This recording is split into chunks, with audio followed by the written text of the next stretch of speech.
We're starting early, everybody. Welcome back to Strongman Personal Finance. We are going live, baby. We are live. And in this live stream, I'm going to grift you. I'm going to exploit you. I'm going to take your money. You are going to either super chat me $10 or you're going to Venmo me $9. And when you do that, I'll cover whatever topic you want. It doesn't have to be a stonk. Doesn't have to be a crypto.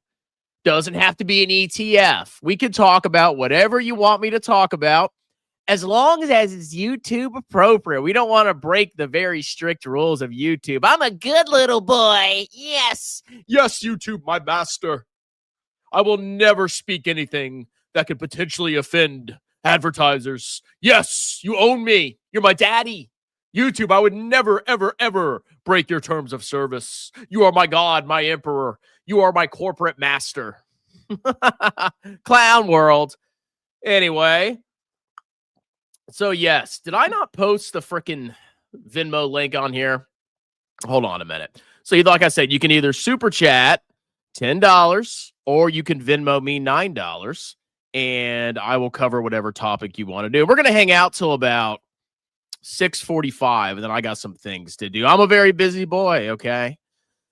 I have a vibrant social life. Okay, it's pinned up there. I recommend you Venmo. It's in the pinned comment. I recommend you Venmo because when you Venmo, you don't have to pay sales tax and I get more money too. So it's actually a win-win if you Venmo. But you do whatever makes you freaking happy, okay? All right. Let's do some member-only comments. And, if we don't get anything, that's fine. We'll just hang out and have a good time. I'm dying to know if you FaceTime Cindy. Was she cute Cindy or Cindy the cow? Oh, I didn't FaceTime her. Let me see if she's even on my matches. I tried to find for context, this is a chick that I matched on Hinge when I was doing my live stream last night. And we were supposed to set up a date. And we were talking. And then, okay, here's what happened. I told her where I lived. And she said, oh, nice. We are about 45 minutes away. Would you want to meet in this place? And I said, how about halfway? And then I suggested a place halfway. And I heard nothing back. So that's probably a goner. Because I have to drive halfway. You're supposed to come to me. And you're supposed to buy me stuff. And then I'll just ghost you. I'm a girl. So, no, I didn't FaceTime. I don't even have her number yet. Stepsis, my empsis, went back and watched your video yesterday. Can't believe you got ghosted over the fiesta, but you didn't want any part of her if that was the reason anyway. Oh, so for context, I was literally stood up on a date for the first time in my life. This has never happened to me. I've been ghosted before. I've been canceled on before, and I've done a fair share of that myself, just being honest. But I've never been stood up where I went to a bar and I was awaiting to meet my cheeks there, and she just completely vanished. This is the first time this ever happened to me. And the story was, I got there first. She supposedly pulled up to the parking lot and said, what's your car? I want to park next to it. And I said it was the black Ford Fiesta. And she stopped texting after that. She stopped texting me. I'm like, what? That's weird. So I was waiting in the bar for about 5 minutes. I'm like, she should be here by now. So I checked my phone, no texts. I checked the app. She had unmatched me. And I was like, oh, I guess she freaking ghosted me. I wonder if she even drove up there at all. She could have been like some psycho that like wants to take revenge on men or something like that. But either she didn't come at all or she didn't like the fact that I didn't have a muscle car. And oh my God, he must be broke. Oh my God, I bet he has VT. And then she vanished. So yes, that indeed happened to me. First time in my life. If you're busy now, wait till your kids have school activities and sports in a few years. Oh, I'm waiting, baby. That's why if I want to keep doing this, there's no way in heck I can have a full-time job on top of this. There's no way. I can't do YouTube, do taxes, do kids activities, all this nonsense. I can't do it all. So I will be shortly leaving the workforce forever, but I will be working. I'm not retiring. I'm just focusing on my old business. Right now, for my daughter's son has jujitsu Monday, Wednesday, kickboxing, judo Tuesday, Thursday, daughter hoops Monday, Tuesday, Wednesday, Saturday, and dance. Son indoor. Good Lord, you're busy. I'm going to make my kids do the same sports. See, when I was a kid, I just did sports at school. So I get out of school. I mean, I forgot what time school got out, but I get out at like 2 or 3 or whatever. And you go straight to practice after school. You'd be done at like 4:35. And then either my parents would pick me up or maybe I take the bus sometimes. But it was pretty easy to manage, especially when the kids are older, because you're doing a school activity. So you basically stay at the school and do the sport. So you don't have to take kids to extracurriculars. But maybe it's changed since I was a kid. I don't know. But I feel like a lot of parents are just like jetting everywhere. They're going here, they're going there. And it's like, that's crazy. That's really crazy. Okay. That sounds like a nightmare to me, stepsis, but it sounds like you're happy. I think kids are a net positive. I never understood the hatred towards children. Who wants kids? I never understood that. It's like, what's wrong with you? Why are you so sick in the head? How's your questions for Strongman coming around, Alan? Oh, yeah, me and Alan are doing a 30-minute consultation. He paid me. I got the money. We're doing a 30-minute consultation sometime next week, and he's going to ask me a bunch of tough questions, I'm sure. I'm very nervous. I'm shaking uncontrollably about having to talk to Alan. If I had kids doing all those activities, I'd have less time to make Chris miserable. Yes, you're ruining my life, Alan. I'd be so happy without you. Ha, ha, ha, ha. I've had zero time to put them together. I'm going to do Chris a favor and be as organized as... Well, you got 30 minutes, boy. That's what you paid for, so you better get your questions out. And we're not... Can we go a little bit longer? No. You got 30 minutes. 30 minutes on the dot. Okay, at 29 minutes, I'm going to say, okay, you have a minute left. Let's wrap this up. Okay? He thinks I'm going to roast him. How absurd. I'm not paying just to be goofy. He's going to do what I tell him. I mean, I'm sure you have some advice for me. I mean, I'm going to listen to it. Okay. But, you know, people give me advice about my channel all the time.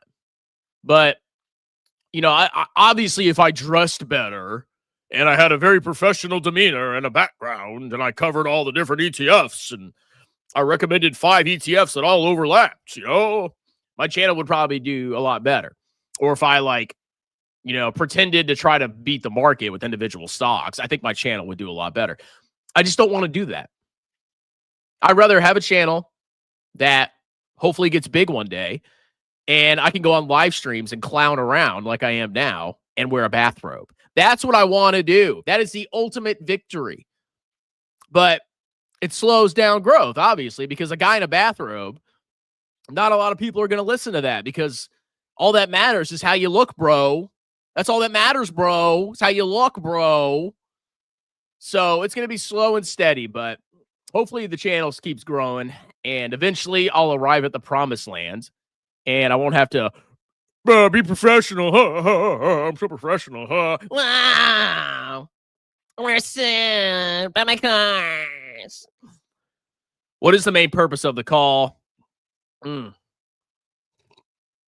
Strongman, you ever figure out how I can send you your book and you autograph it for me? Email me the details. I want to add it to my 10K autograph sports selection so my collection will be worth. Honestly, you'd have to mail it to me, dude. And I mean, I guess as long as you cover shipping, I'm fine with doing it. And should I charge for my signature? No, I won't do that to you. You will have to pay for shipping, though. So, I mean, I guess I could give you my address. I trust you more than other people. I'll have to think about it. But honestly, you'll just have to freaking mail it to me. And then I'll have to sign it and mail it back. And you just cover the shipping. And if you want to give me a bonus, of a couple $1,000s, that's fine too. YouTube, what's up, Crypto Panther? You buying crypto, bro? Oh, we got a CPA in the house. CPAs get their comments read. Going to a bathroom only party. I was in my work clothes. I got home, I tossed them off, and I got right into my comfy bathrobe, and I feel so good. And then in about an hour and 15 minutes, that's all we have. So you better get in my money now, bussy boys. Hour and 15 minutes, I'm going to have a cigar and some booze. That's my plan tonight. Yeah. Bathrobe.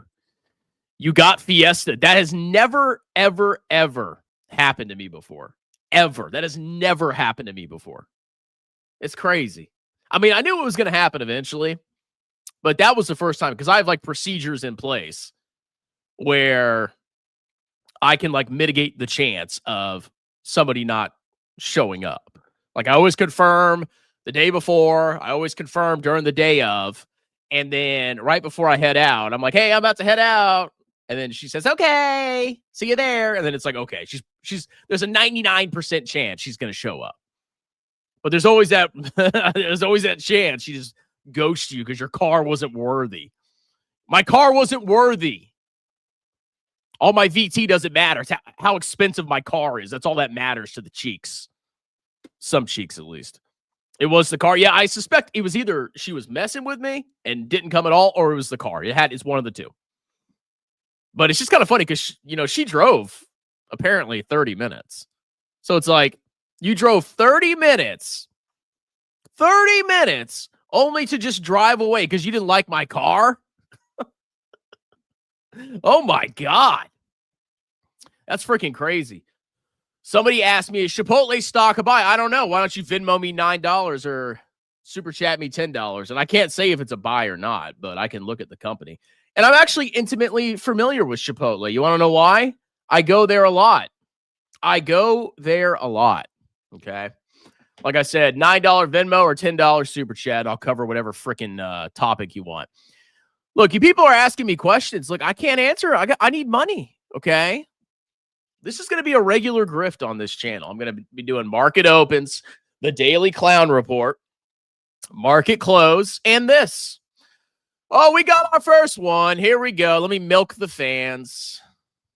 Somebody said $9 Canadian, $9 USD, punk. Not you, Thomas.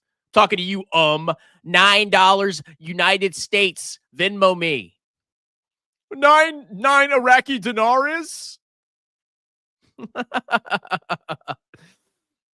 right. Can you tell me your thoughts on Generac? Look at the financials, please. I think my parents bought a Generac.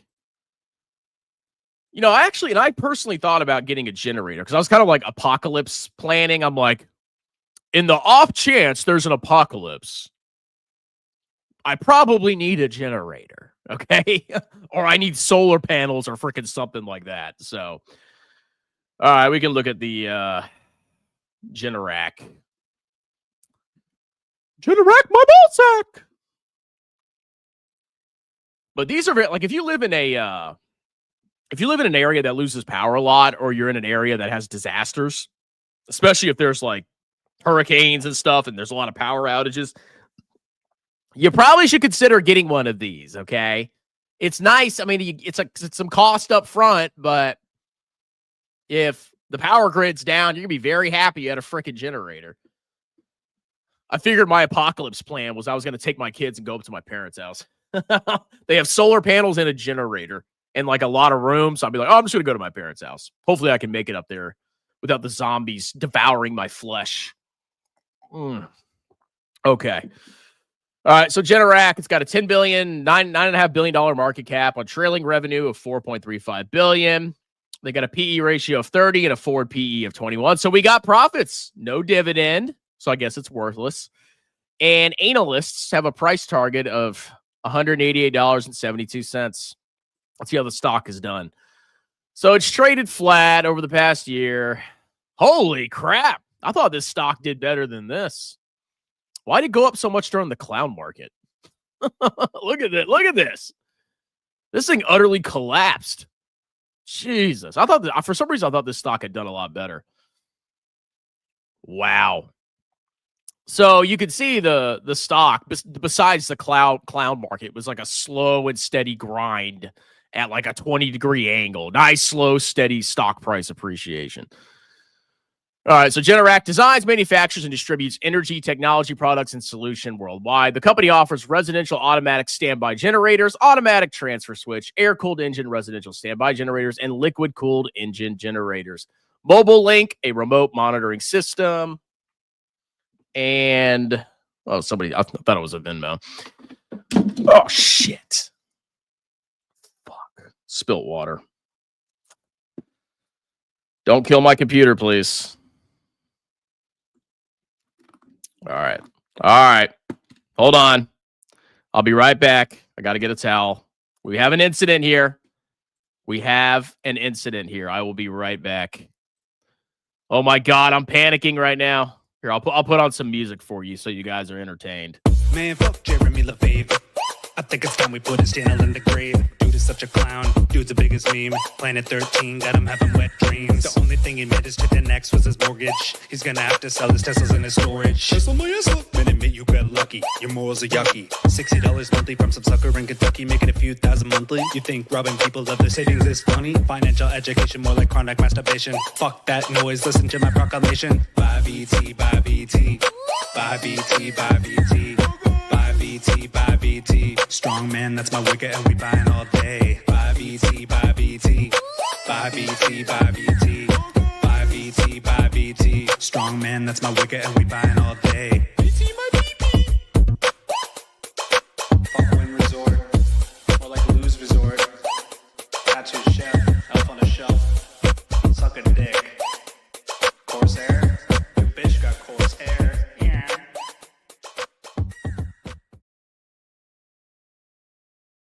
All right. I think I got most of the water up. Jesus Christ.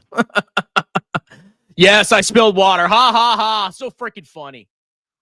Anyway, back to Generac. Generac, my nutsack. All right, we'll look at the financials. Let's see how they've done. Hello? All right. Revenue, basically flat. I mean, it went up during the clown market, but there was inflation. So revenue has been flat, basically over the past 5 years. Let's look at it from an annual perspective. Yeah, basically flat revenue. I mean, that's actually, when you look at it from an inflation perspective, is freaking negative. Let's look at margins.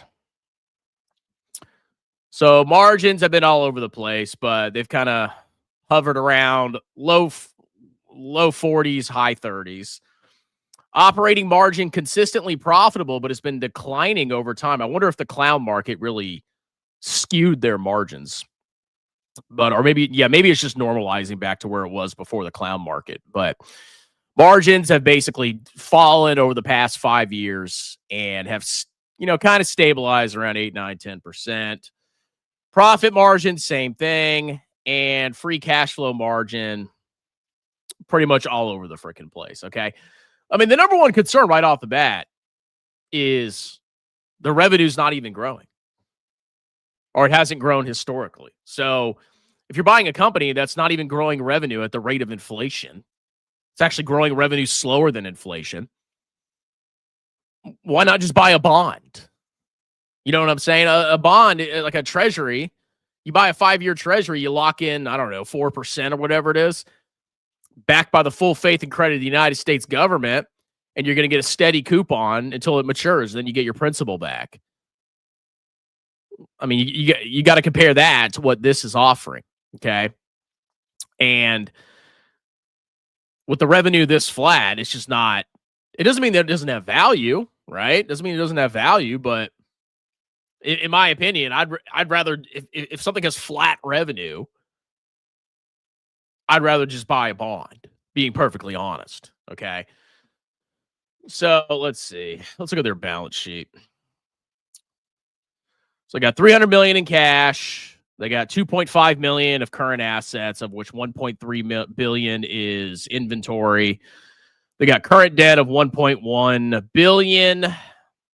So a little light on the liquidity. I mean, they do have plenty of receivables, so it's not the end of the world. A little bit of short-term debt coming due, but nothing crazy. Let's see. Long-term debt. They got $1.2 billion, almost $1.3 billion of long-term debt versus $778 million of property, plant, and equipment, and a lot of goodwill. Okay, so they've been doing some acquisitions here. We can see that.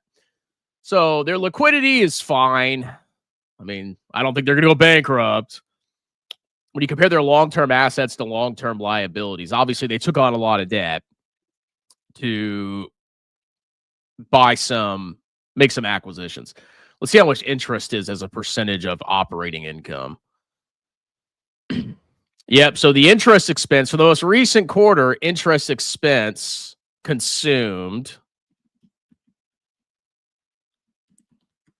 15% of pre-tax income. So that's not an insignificant amount. Okay. Remember, the bondholders get paid first, then the preferred shareholders, if there are any, then the common shareholders. So interest is taking up a decent percentage of their pre-tax income. Let's see, cash flow. I mean, they're posting positive operating cash flow, so they're going to be fine in the short term. I mean, it's basically it's really low growth. I mean, I don't know why you'd buy this individually instead of like buying the index. You know what I'm saying? Or buying a bond. Like, why buy something at a forward PE of 21, which implies what, a 5% projected earnings on your current price that you pay for it. So you could potentially get 5% next year for a company that earnings could go anywhere for, or you could get a treasury and get 4%. And it's guaranteed by the full faith and credit of the United States government. I don't know. So, I mean, the financials are fine. The revenue's crap. The margins have contracted over the past 5 years. That could be because of the pandemic, though. And the balance sheet's okay.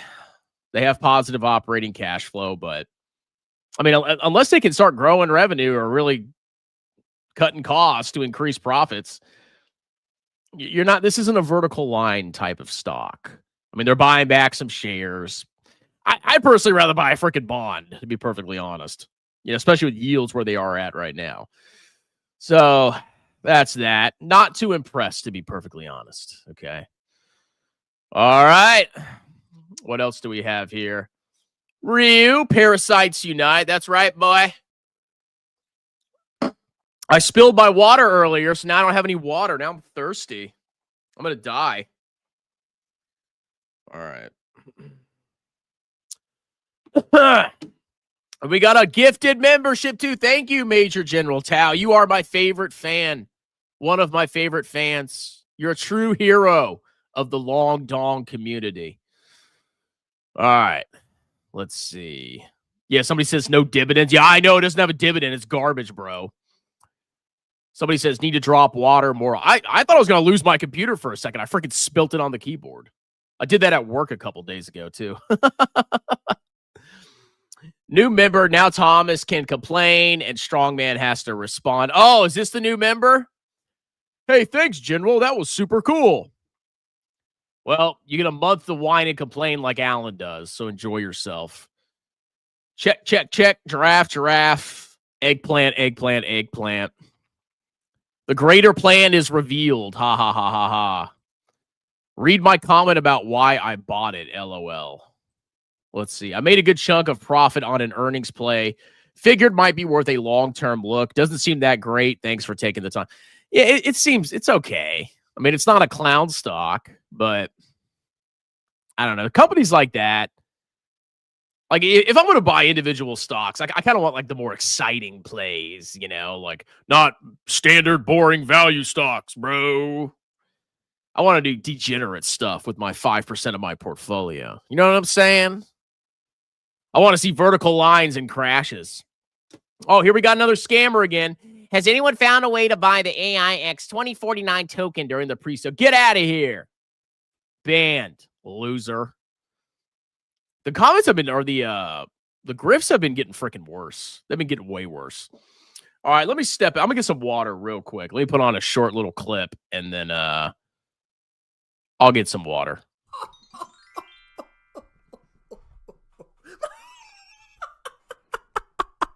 You do that necessarily in real estate. Yeah. And your idea for building your portfolio is to load up on Fubo TV. Business fundamentals for a lot of the companies you talk about are deteriorating. The guy doesn't know what he's doing. Jeremy, you can't resist talking about me. I'm starting to think that you're in love with me. And just know that I'm in love with you.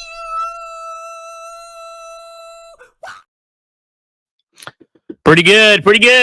Perfect timing there, buddy boy. Are you guys going to join my weekly margin call? Yeah, I'm going to join your margin call, Corey. Are you in Khmer's Discord? Is that what you're talking about? Let's see. Someone has a theory that I spilled my water on purpose so I could play that video. Yeah, I risked destroying my precious computer so I could play a freaking video. Is that course for how to get margin called? Oh, you want to know how to get margin called? It's very easy, okay? Buy an ETF that is just guaranteed to go down. That is guaranteed to go down. Now, you're like, Strongman, how is anything guaranteed? I thought you couldn't predict the future, bro. Oh, I can predict the future of YieldMax. I know what they're doing. I figured out their grift a long time ago. I remember seeing a video from me, Kevin. Hey, YieldMax might be a grift. It might be a grift. They might be paying more than they earn. I'm like, really? Daddy figured that out a year ago, you freaking clown. I can see why you're the big famous YouTuber. Wow. But anyway, YieldMax is guaranteed to go down because they pay out more in distributions than they have in earnings. Okay? If you're paying out massive distributions, the stock price drops by the amount of the dividend. So if I had like 10% earnings, I made 10%, and then I paid out 30% of my cash, yeah, the stock's going to drop massively compared to the earnings. Like, this is not rocket science. So these people, they freaking take margin on and they buy this absolute freaking hot, toxic trash and get their cheeks clapped. I got another margin call. And then on top of that, the ETFs they're buying are derived from the most volatile underlying investments you could possibly imagine. Like Misty, you're buying a derivative of a levered Bitcoin ETF. What are you doing? Bitcoin has fallen before because it has no freaking fundamentals. It's worthless. It's fallen rapidly before, right? So you're going to buy something that could fall rapidly with margin. You think that's a good idea? How stupid can you be? We need more dating stories. The crazier, the better. Like the married swinger that man was also on dates with other dudes and might have showed up to the same coffee. Oh, yeah, dude. I could seriously write a book. I could write a book with the amount of like utterly clownish experiences I have had. It's like insane.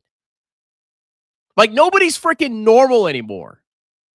Nobody is like, oh, I want to find a husband and get married and have kids and have a family. That doesn't exist anymore. It's freaking clown world. Okay? These people are insane. There's another chick. Oh, God. There was one I went on recently. Oh, my God. So, okay. And by the way, if you want me to cover anything, $10 super chat, $9 Venmo. See the pinned comment. There's this one chick. So I matched her. She was 32. She didn't have kids. And she was she was good looking. But she was kind of tall. So I was a little worried about it. Because, like, I always say I'm 6 foot on my profile. I'm really 5'10". But a lot of women, they filter out on dudes that are below 6 feet. Because every girl deserves a man that's 6 feet. Even though she's like 5 feet tall. Anyway, so I met this chick at a bar. And I didn't realize it was going to close in an hour. So we are like, and she showed up late, of course. They always freaking show up late. Always. Without fail, they always show up freaking late. It's like, can you not show up on time? Is this hard? Anyway. So, I meet her and I'm like, I didn't really feel the vibe. Like, I didn't feel like she was having like that great of a time. She was kind of tall. So I was like, yeah, I'm cooked. And then she's like, oh, we should go to another bar. So I paid for the first tab. It was like $18. It was nothing. And we go to the next bar and they have like $1 PBRs, right? So I'm like, oh, I'm going to get a PBR. I'm going to start drinking PBR so I save money. And of course, at the end of the day, she's like, oh, I'll cover this. I'll cover this, Chris. Because obviously my drinks were $1, so she didn't have a problem covering it, which I still appreciate because women usually never freaking pay for dates. It's like ever. Like, oh, we're so equal, bro. They never freaking pay. Or they get offended if they have to even pay for their own freaking drinks. But anyway, I was talking to this girl, and she was in the military. She had no kids. Probably was never going to have kids. And she was talking about this prior relationship she had and how she had this horrible breakup. And that after that breakup, she said she went wild. She went crazy. And she kept implying that she was like kind of crazy. Like she wasn't saying why, but she kept dropping hints that she was crazy. Really freaking weird. And I'm like, okay, I can see why you're 32 and you don't have kids. I can kind of see that, okay? And then she says when she broke up with her last boyfriend, she had a lucky week. A lucky week. Now, I didn't know what that was when she first said that. I'm like, a lucky week? What do you mean? And then it clicked pretty quickly what she meant by lucky week. She literally hooked up with a different dude every day for a week straight. Like, oh my God. Of course, I was outside the lucky week, of course. But anyway, so she's like, yeah, I got a lucky week. And then we were talking. She's like, yeah, I haven't dated in a while. I'm actually just getting my feet back. I'm just kind of practicing right now.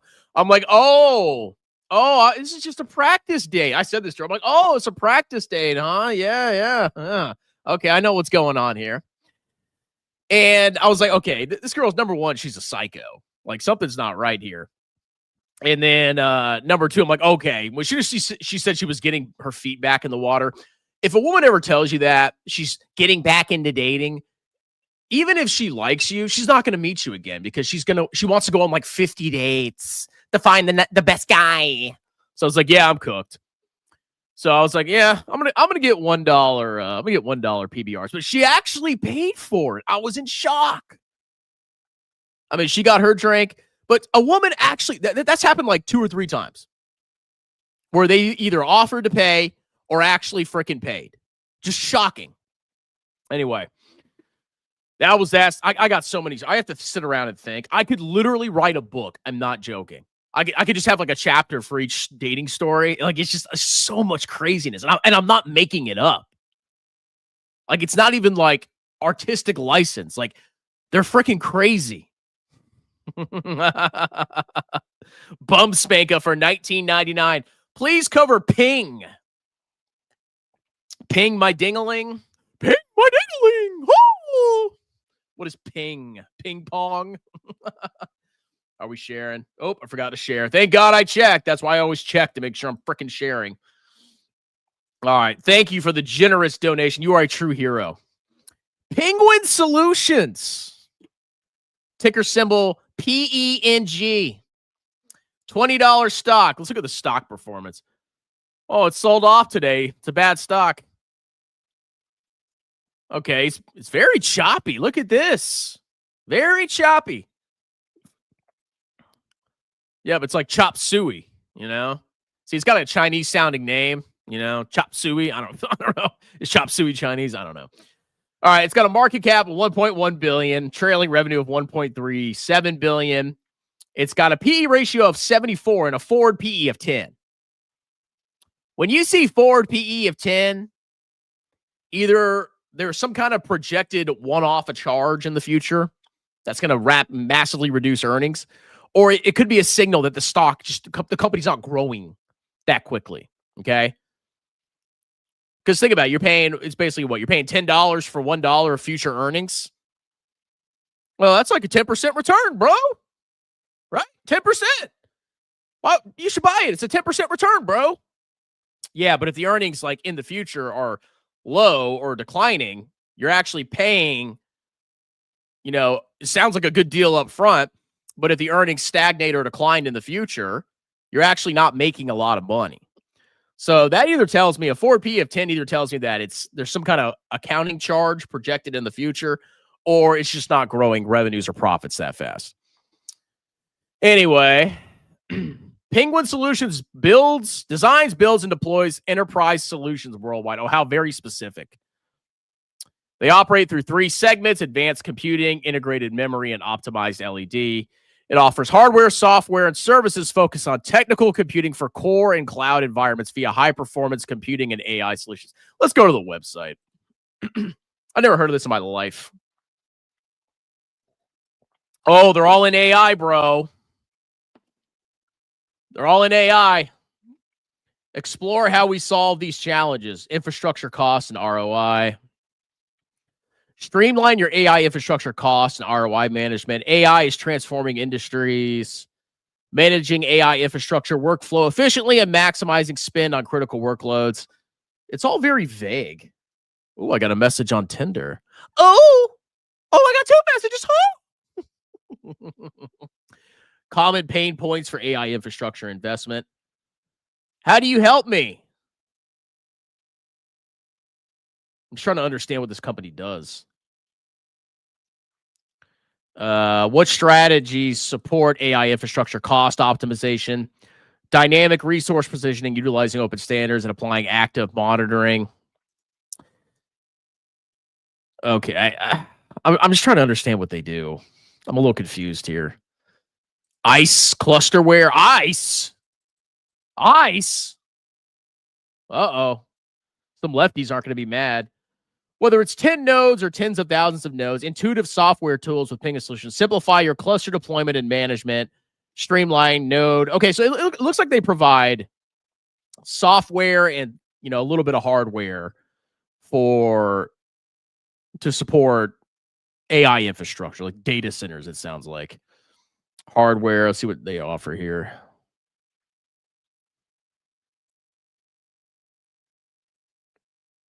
To handle, we have engineered the Altus family of compute and accelerated compute servers to maximize the benefits. Okay, so yeah, they provide basically a combination of software and hardware, and it seems like they're mostly supporting whatchamacallit, AI, my hot guy. Where are they based out of? Pretend I am 5 years old.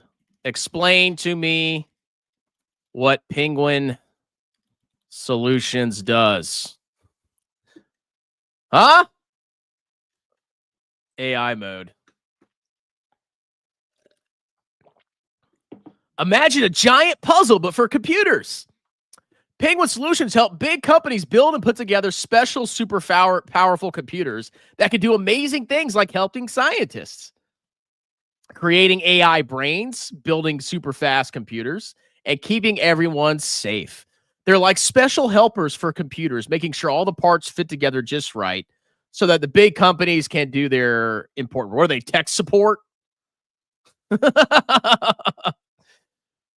Who are Penguin's primary customers? Oh.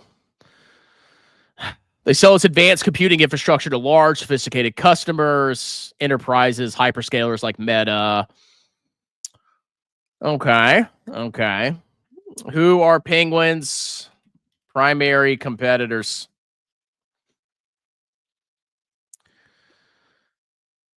Other companies that specialize in building, deploying, and managing complex computing infrastructure. They compete with Dell, HPE, Advanced HPC, RAID Incorporated, Next Gen Cloud, Minio. Okay, they got a decent amount of competitors. Interesting. All right, let's look at the financials, okay? So we see the stock, it just goes up and down, up and down. It's very choppy. That means it's going to do that in the future. All right, revenue is poop. I wonder why it's trading at a forward PE of 10. Revenue's poop. basically all over the frickin' place, okay? You kind of have to have like insider knowledge to see what's coming next. So yeah, revenue is just complete poop, basically declining over time. Look at margins. Gross margin has stayed stable at around just under 30%. Operating margin, I mean, it's trended down over time, but you know, it's decent margins, nothing crazy. You can tell they're selling hardware, or at least partially hardware, because their margins aren't super high. If they were mostly software, you'd at least see their gross margin probably be a lot higher. So there's definitely a lot of like hardware infrastructure kind of stuff that they're selling. Profit margin, very low margin business. Very low margin business. So you got revenue that's basically gone nowhere, and you have tight margins. That's not a recipe for success. I mean, who's to say? I mean, maybe in the future they land a couple contracts, or you know, they get selected by a bunch of companies to build more infrastructure. Maybe that'll help them in the future, but their revenue has been dog poop recently. Let's look at their balance sheet. $453 million of cash, $307 million of receivables, $1 billion of current assets, and they have current debts of $473 million, of which $73 million is current revenue. So not bad. Not bad when you could look at it from a liquidity standpoint. They got plenty of cash. They definitely spent a lot of cash recently. I wonder on what. Property, plant, equipment, they really haven't added to it recently. Some long-term investments, but nothing crazy. A little bit of goodwill impairment. So they wrote off some of their investments. Just a tiny bit. Haven't really acquired any new intangible assets. That's just amortization. Some deferred tax assets. This is taxes they plan to save in the future. They think they're going to save in the future. Let's look at their long-term debts. Okay, so they have... Oh, yeah. See, they paid off some debt. Okay, you can see the cash balance. Look. So they had $709 million of cash and $25 million of short-term investments as of Q3 2025. And then it dropped by 20-something million, 250 million. So they just took cash and paid off some debt, which... Well, let's see how much the debt was consuming their profits. So they had... Yeah, look at this. So they had pre-tax income in the third quarter of 2025 of 10.7 million, and then interest ate up 7.26 million. So they were getting freaking killed by interest expense. I mean, it was like basically consuming half or more of their earnings, their pre-tax earnings. So it wasn't necessarily a bad thing that they tried to pay off some debt, because that wasn't pretty good. That was pretty bad. Remember, you always get paid last as a common shareholder. So their balance sheet's okay. I mean, they're paying off some debt. That's basically the big thing that happened recently. And they bought back some stock. Just pay off the debt. Why are we doing stock buybacks? You see the trade. The debt is consuming like all of your profits. Just get rid of the freaking debt. Why are we buying back stock? All right. Oh, I want the price to go up, bro. All right. Operating cash flow, big decline in the most recent quarter, but that's basically because they purchased a bunch of inventory. So operating cash flow, it's going to fluctuate because it also includes changes in balance sheet items. So let's say a company purchases a ton of inventory to try to, like, I don't know, get ahead of tariffs or something like that. You might see negative operating cash flow, but you won't see the expense of that inventory until it's sold. So just because they have negative cash flow doesn't mean that's going to persist in the future. It could just be a one-off event, some kind of balance sheet item. That's why you have accrual accounting, because you match profits or expenses to revenues instead of expensing everything on the cash basis. So let's see what consumes a lot of their profits. Depreciation. Yeah. Yeah, that's the big expense. It's a big non-cash expense. Asset write-downs and restructuring. They've been doing write-downs. What is this? Why are they writing down assets?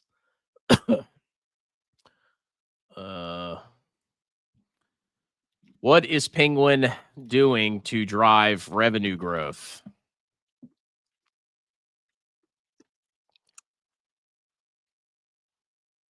The company is shifting away from its prior reliance on large-scale hardware sales to hyperscalers like Meta. It is expanding its customer base to include large enterprises across finance. This shift is expected to increase revenue from AI and HPC high-performance computing. They have a strategic collaboration agreement with SK Telecom. Never heard of that. They're working a little bit with Nvda and Dell. Penguin is offering more than just hardware by providing high-margin software and managed services. Yeah, you can see why their margins are low. So, I mean, right now, it's just not looking that good. It's just not looking that good. I mean, if they could transition to higher margin business like software and they can start to drive revenue growth from that software, their margins will expand and their profits will expand. And you can see the stock potentially, reflect that change in future profits. But right now, it's just a barely profitable hardware business. So you need to really dive deep and see, are they really going to change this around? Then you got to also ask, why are they buying back stock? I mean, I get the paying off the debt. That's good. Okay. It was eating up all your profits. Why are you buying back stock? Oh, and they got preferred. Why are you paying a dividend? Pay off the debt.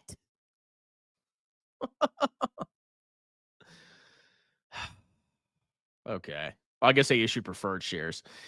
Yeah, so basically right now it's kind of a turd, I'll be perfectly honest. But, I mean, maybe there's some potential in the future if they focus more on the software part of the business or try to get more strategic partnerships. Because right now, their revenue is just poop. Like, that's garbage. And their margins are really not that good. And they're pretty debt-laden. Like, their profits are not that great because they're paying a lot of freaking interest. So, not very positive on this, but you never know. Maybe you know more about the company than I do. But the financials don't look that good, I'll be perfectly honest. All right, let's go see if there's any more that came in. All right, let me do these two here. And, okay, let me do these two. Bum Spanka, $4.99. Chop Suey Lafufu. I know. Was that a bigoted statement when I said Chop Suey? Where is Chop Suey from? Let me look it up. What country created Chop Suey? It's actually a System of a Down song. It's Chinese. I was right. Oh, genius. I mean, honestly, it's a good guess, because China is such a massive country. If you see anything that's Asian, always assume it's Chinese until proven otherwise, because they're the largest country in freaking Asia. Anyway, okay. That's bigoted. What are you talking about? Oh, my God. It's not diverse. Chop Suey Lafufu. Lafufu is Chop Suey. He lost $3 million. Then he makes $3 million back.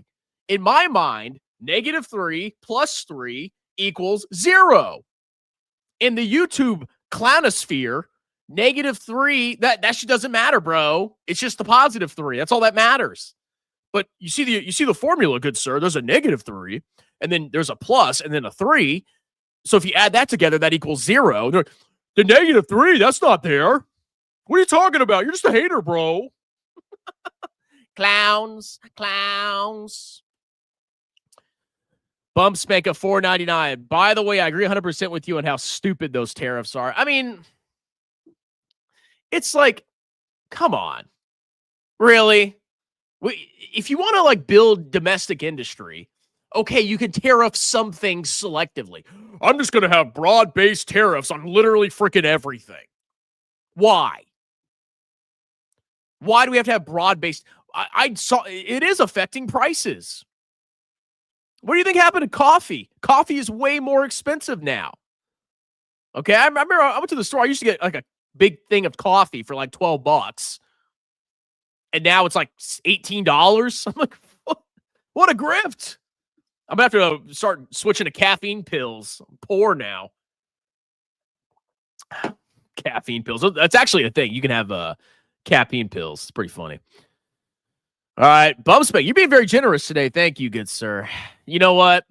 Since you've been so generous, email me, and maybe I'll do a short sponsored video. I appreciate it. Thank you very much. All right, let me do this guy's thing that he Venmo'd me. His name begins with F, so I have doxed him. And we're going to do this one, and then we'll do Spanka, his next one. And then I may have to close up shop pretty soon because there is a cigar and some beer awaiting Big Daddy. Daddy, daddy, daddy. All right. So this guy, Mr. F, wants me to cover Solventum. Never heard of that in my life, but I guess we'll check it out. Solventum, Magentum. Solventum. Solve. All right, 12.8 billion dollar market cap. Let me make sure we're sharing. Yep. Trailing revenue of 8.4 billion. Net income of 1.52 billion. PE ratio of 8 and forward PE of 11. I wonder if they're growing revenues and profits fast. Analysts have a price target of 85. Solventum, a healthcare company, develops, manufactures, and commercializes a portfolio of solutions to address critical customer and patient needs. It operates in 4 segments: med-surg, dental solutions, health information systems, and purification and filtration. Let's go check out the website. Solventum. 3M's healthcare business is now it's a spinoff from 3M. Rooted in a history of diverse product offerings spanning the industry, from 3M Vaco Therapy to 3M Filtech Dental Restoratives, we're ushering a new age of care. So what do they provide for medical?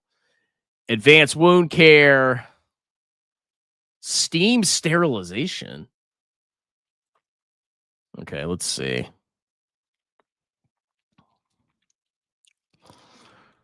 I'm just trying to see like what kind of stuff they offer here. I mean, it seems like mostly just stuff they use in the medical field. Like, oh, I need some, I'm a dentist. I need some stuff.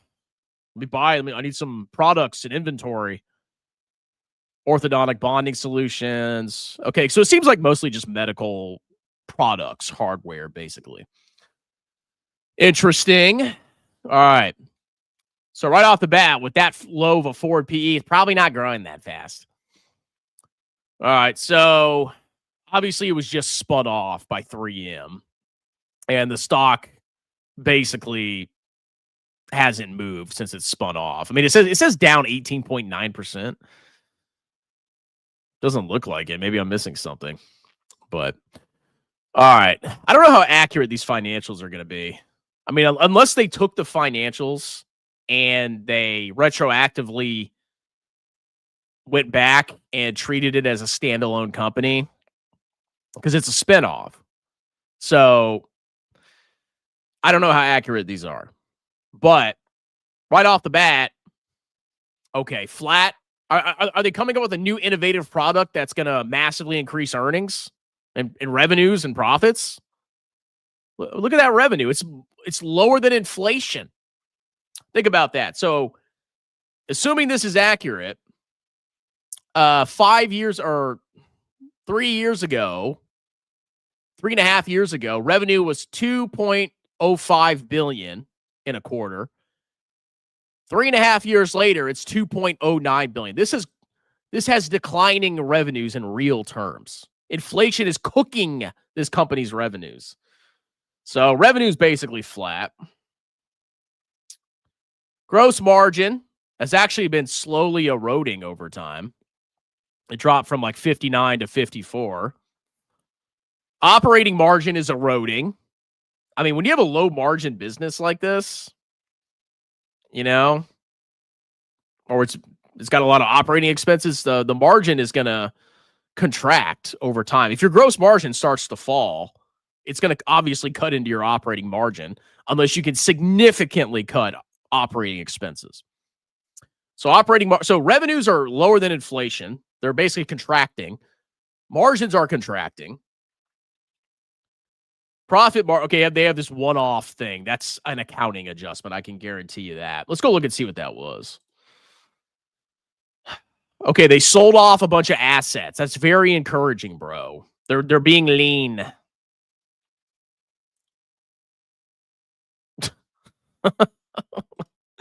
Okay, I mean, you probably get a better deal buying a freaking bond. Okay, I keep saying that. This is like a crappy bond. Okay, it's not growing profits. Its profits are contracting. It's getting cooked. Oh, but look at this! Look at this massive profit, bro. They sold off something. That's why they had an accounting gain. That's a one-off thing. But look at the margin. Look at the earnings per share contraction. They're not doing well. They need to somehow drive revenues or something. It's not looking too good for them. 1.6 billion of cash, 1.1 billion of receivables, 4.4 billion of current assets, 2.9 billion of current debts, of which $500 million is unearned revenue. So decent liquidity on their balance sheet in the short term. Let's see. Look at this debt. Woo! 5.14 billion of debt. And all of their assets, most of their assets are intangibles. It's from goodwill and other intangible assets that are just being amortized. This company has a lot of debt. Let's see how much of their profit is interest consuming.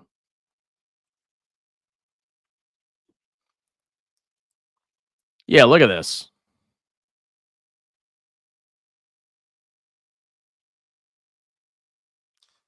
Interest is consuming like basically half of their profits. Like that debt is hurting them pretty significantly. You might as well just buy the bonds, bro. At least you'll get something. Yeah, the debt is killing them. Let's look at their cash flow. Yeah, so they had that. So the reason that profit exploded is they had a gain from a sale of assets. What do they sell? Divestors. I mean, look at their operating cash flow. Like, is this like a cigar puff? Is that what you call this? Okay, so they basically sold off a bunch of assets and paid off debt, but they still have a massive amount of freaking debt. Okay, I guess that was a smart decision because their debt was freaking killing them. It was clapping their cheeks. So maybe whatever they sold off, will help increase margins a little bit, but the revenues, look at this. This is poop. This is lower than inflation. Margins contracting, operating cash flow contracting. You better hope this is some kind of weird turnaround play. This is like a value stock, bro. Do your DCF, bro. I'm not interested in something like this unless you know something I don't. They're not doing too hot. But doesn't mean things can't change in the future. All right, let's see what else we have here. All right, let me answer your 2 comments, and then we'll get to your analysis. All right, so we got to close this up pretty soon, so get anything last minute in. And if whatever I can't cover, I'll do in another video. Good analysis on Ping. Thank you, good sir. Ping. Ping my ding-a-ling. That was interesting. I learned about so many companies doing these. It's kind of interesting. And then is Lufufu still on YouTube? I have not seen him in. Oh, trust me. You think Lufufu will never leave YouTube? He has a platform where he could just make crappy videos. And he gets paid probably hundreds of thousands of dollars a year. And whatever. And he can use it as free advertise. Basically, he's getting paid to advertise his garbage business, 1000x grifts. He's never leaving YouTube. Even if I had a fraction of his channel size, I'd be balling. Balling, baby. Woo!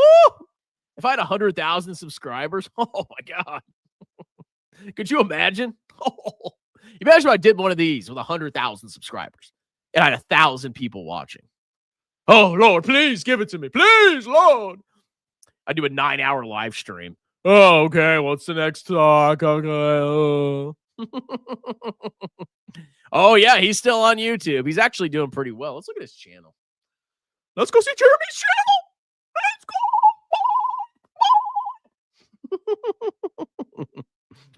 Let's go see what old Fufu's up to. Hold on a minute.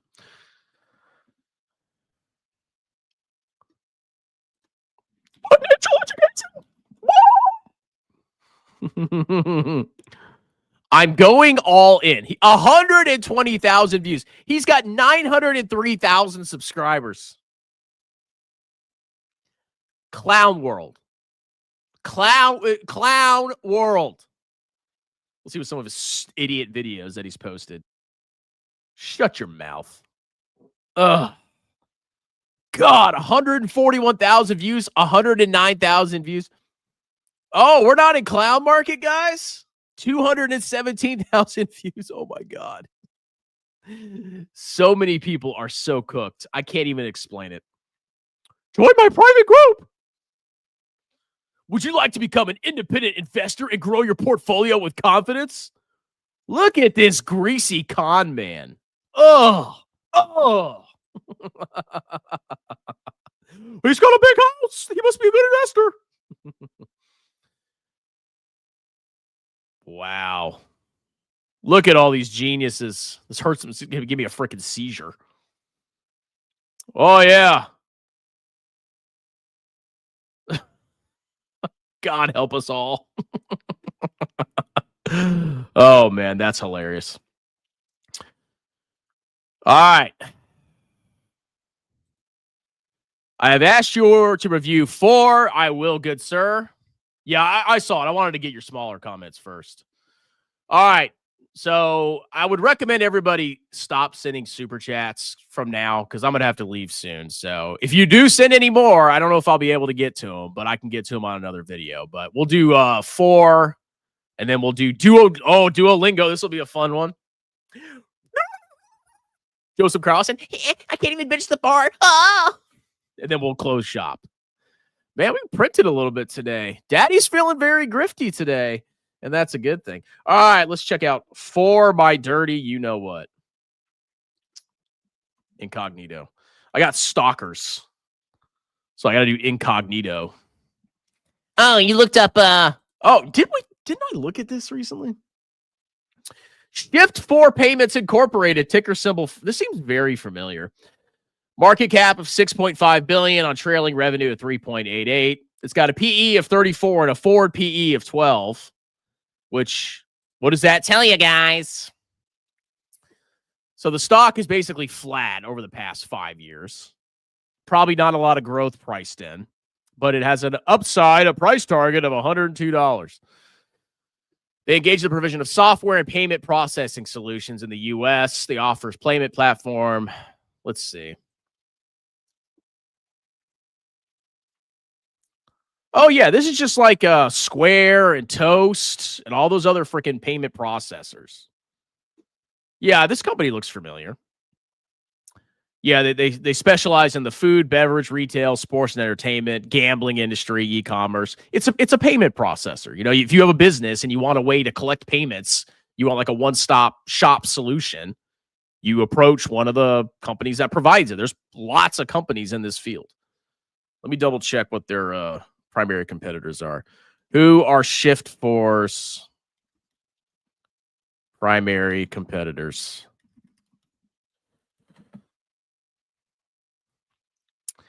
Fiserv just got cooked. Elavon, Square, Stripe, and WorldPay. Other competitors include companies like Toast, Adyen. Yeah, this is a highly competitive field. So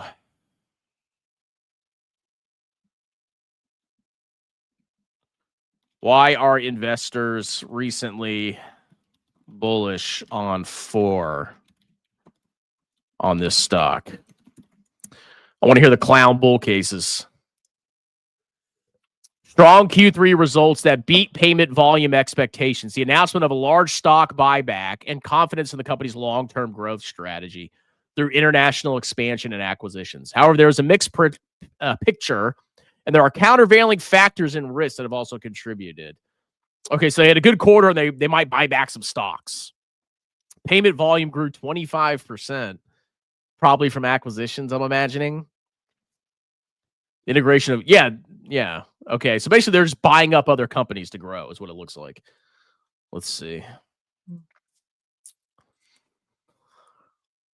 All right.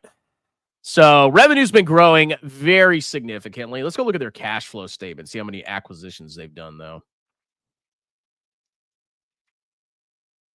Really not that many.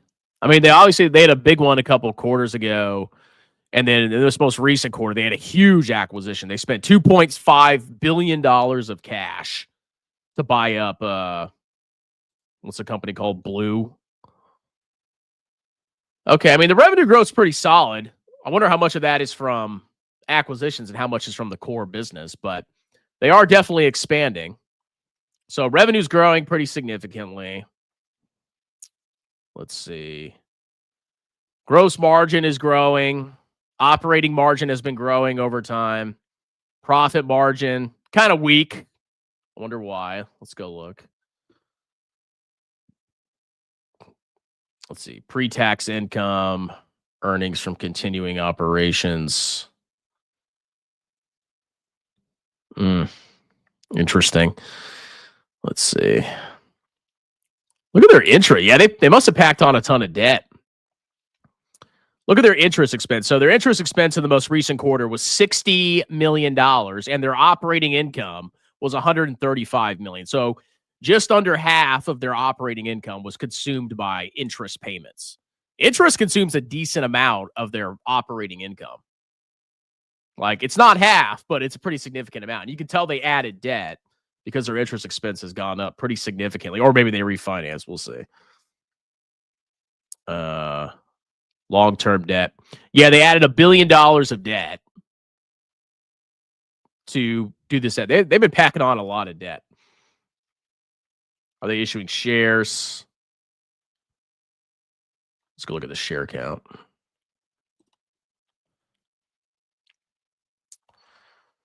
Where is it at? Yeah, they've issued a decent amount of shares. So revenue's growing solidly, probably mostly from acquisitions. Interest is pretty significant. It's not an insignificant portion of the company's profits. That could be concerning. Let's see. Margins are growing and operating income is growing, so that's good. But the debt is really putting a crimp into their profits. Let's see. Cash flow from operations. I mean, there's some as long as the acquisition works out, they continue to grow. It could work out for them, but that debt is pretty significant. Very significant. They're packing on debt like a freaking madman. Well, I guess they couldn't issue stock. Let's see where the stock was trading at. Yeah, I guess they got a better deal issuing debt than issuing stock. Because, like, you know, when you issue stock, it's all about cost of capital. Like, you could issue debt, and the cost of the debt is the after-tax income expense because you can deduct the interest expense. Or you can use, you know, the weighted average cost of capital to determine the cost of issuing common stock. And I guess they found that it was better to take on debt. What is the interest rate on their most recent debt offering?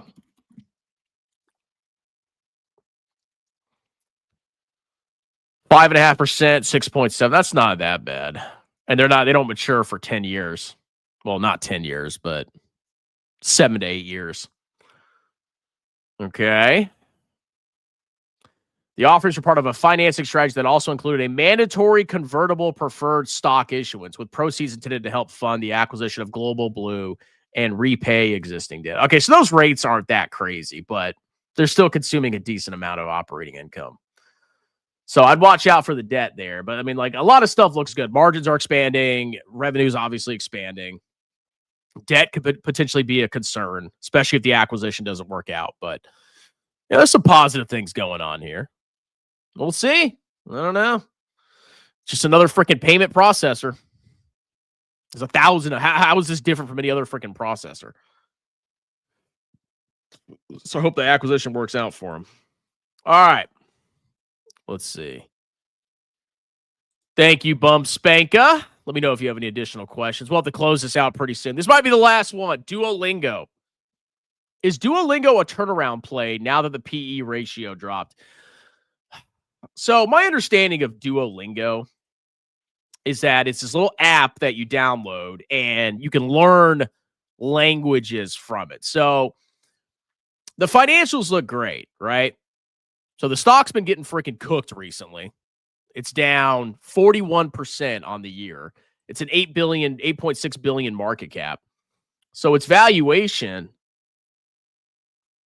yeah, price to sales of 10. All right, let's look at the income statement. So revenue's growing like freaking mad. Okay, like everything looks good up front. Revenue's growing like freaking crazy. Margins are insane. Look at that gross margin, 72%.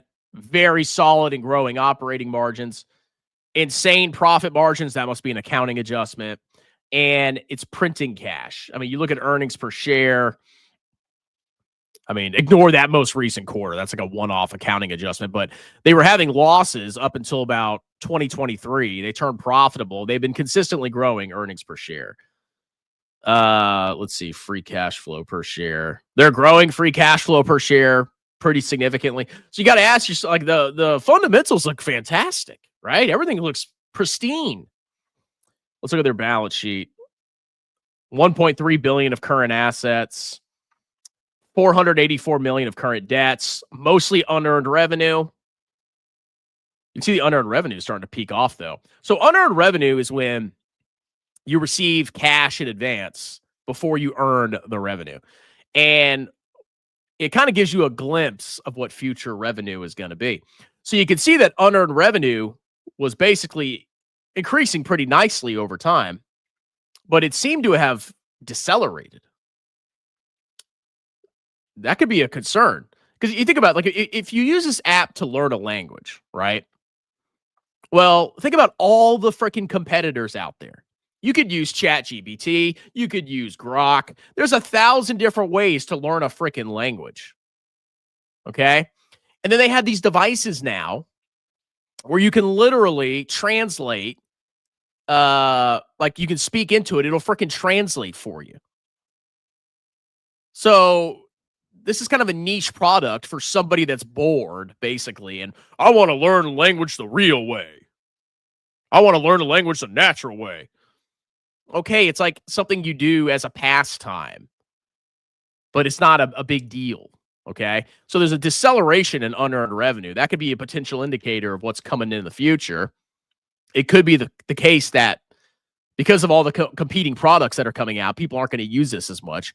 I personally wouldn't use this. Why would I learn a new freaking language? You don't think with AI in like 5 years, we're going to have these like flawless translator programs? Why learn a new language? It's a waste of time. It's just for like bored wine bombs, basically. I'm bored. I don't know what to do with my spare time. Well, let me download Duolingo and learn a freaking language. I don't know. I mean, the fundamentals look great. The fundamentals look great historically, but I think the threat is in the future. You know, that's usually what stocks are all about, right? Let's see. Yeah. So unearned revenue is decelerating, which could be a concerning sign. I mean, the balance sheet's fine. Let's see. They have... Yeah, they don't even... I mean, the balance sheet's pristine. So everything looks good in the past, right? You just got to ask yourself, is this thing really going to hold up against AI? I don't know. Okay? Like, a company like this, from my perspective, would be appealing because it's like, oh, look at the past revenue growth. Look at the past free cash flow growth. Look at all this good stuff, right? It looks good. It really does. It's like appealing. It's like, wow, this is a cash machine. But the market's selling off the stock. Why? I think people can see how good the fundamentals were in the past. There's some kind of threat in the future to this company's prospects. And I think part of that, a big part of that, is a lot of competition and AI potentially getting so good that you can use 1,000 different programs to learn a freaking language. Probably better than this, okay? And I heard they're getting into chess. Chess, all chess, bro. Okay. So me personally, I don't understand the market. I would stay away from this. I mean, everything looks good fundamentally, but I don't understand the language learning markets personally. And I don't understand how chess could really help them save the day. But, and then I wonder about that decelerating unearned revenue. I wonder about that. Let's see, trailing 12 months. I wish I could show like a rate of change. What am I looking at? Balance sheet. Unearned revenue. Yeah, it's definitely decelerating. So I don't know. It's not something I would not put a lot of money into this personally. I mean, I feel like there's just I'm not going to say it's not going to do well, but I just don't really understand it that well. Like, oh, translating. Oh, I'm bored. Let me download this app and pay what, $30 a month? How much does Duolingo cost? What is Duolingo's subscription price?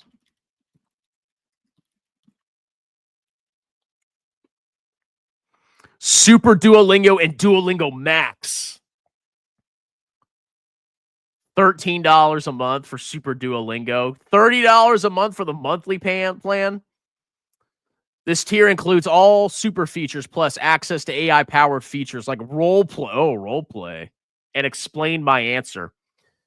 A completely free version of Duolingo with all essential language paths is also available, though it includes ads and a heart system that limits mistakes. This is like a wine mom bored adult app, basically.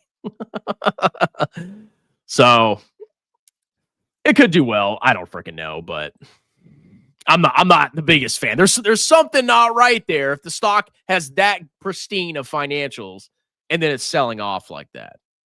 There could be a potential issue there. All right, a couple more comments, and then we got to close this out because I need to go smoke a cigar. Let's see. How did we do tonight? Got this guy. Thank you very much. Generac was kind of a poopy. Thank you, Major General Tao. Thank you for the gifted membership. We covered Ping My Ding. We covered 4 My Dirty You Know What. Chop Suey LaFufu. Tariffs are stupid. Is LaFufu still on YouTube? Duolingo, and Bumspanka again. Wow, Bumspanka. Yeah, email me if you want a sponsor video. You were very generous tonight, okay? I appreciate it. All right. We're going to wrap this up very soon, okay? $1 PBR still. Oh, yeah. I'm like, $1. Sign me up. This is a cheap date. Oh, it's only $1. I'll pay for it. I got this. PBR reminds me of college too much. I think I drank like Yingling in college. Or no, there was I forgot what I drank in college. It was obviously cheap beer. But beer back then was cheap. And actually, beer in America is freaking expensive. Like when I lived in Germany for a year, super freaking cheap. Now, I come back here, I'm like, it's $12 for this? What? Oh, okay, I got to do this quickly. All right, everybody stop sending me super chats. All right. This is the last one I'm able to cover, and then I got to freaking go. But I appreciate everybody donating. Mandatory GME coverage and digital power pack growth. GME. All right. Let's go look at GME real quick. All right. GameStop, number 1, is a massive freaking turd, okay? This company should have gone under, but a bunch of retail numbskulls kept this company alive, and now it's just, I don't know, existing, okay? So let's see how much cash they have now. How much cash have you clowns given this company? They have almost $9 billion of cash. Why? Oh, my God. How much crypto do they have? Let's go. How much crypto have they bought?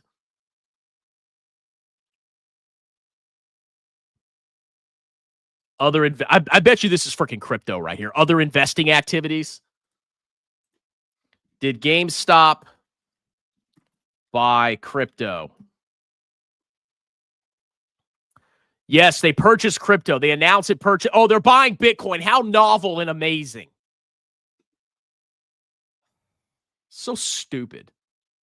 The company's board of directors, every company that's failing is buying crypto. If you see a company start to buy crypto, sell it. That's financial advice. You want to know why? Because they're cooked. Every failing company turns into a crypto treasury reserve company. It is a clear sign that the fundamental business is in tatters. This came after GameStop raised funds from a convertible note offering that was earmarked for general corporate purposes, including buying a worthless token. Sell. This is garbage. Oh, they had an NFT marketplace. They had crypto wallets. What is this? What is the GameStop? What was it? A power pack? What is this? A collaboration product between GameStop and professional sports authenticators. Power packs are sold in GameStop stores and typically contain one PSA graded trading card, 2 or 3 randomly inserted booster packs. What is this? Digital packs, physical what is this? Every digital pack reveals a real PSA graded card. Ship it home or take the instant buyback. They're turning this into a lottery. Huh, buy. Oh, sell it back. Oh, buy. It's gambling. This might actually work a little bit because people are freaking gambling degenerates now. Pick your power packs level, rip it digitally, sell or keep. So if you like it, what, they ship it to you? And if you don't like it, you basically sell it back. What is this? This company disgusts me. Oh, Venusaur, bro. I'm going to buy a Venusaur. Oh, that is an ugly card. $400 for this? See, back in the day, the cards were pretty nice. This is hot freaking trash. What is this? Oh, my God. All right, hold on. Wow, look at this revenue growth, bro. Amazing. Oh, wow. I guess margins went up a little. Oh, wow. They're turning it around, bro.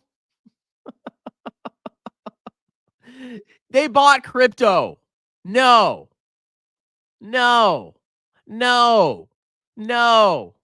Absolutely not. Clown stock. Garbage. Cult. This is for like trading like a degenerate. Oh, about crypto, bro. We're so smart. Bunch of freaking gambling morons. GameStop. Can these companies, you morons gave them so much money, they're never going under now. We're going to be stuck with this stupid stock trading forever now. We could have killed this stock, and you guys kept it alive. Good job.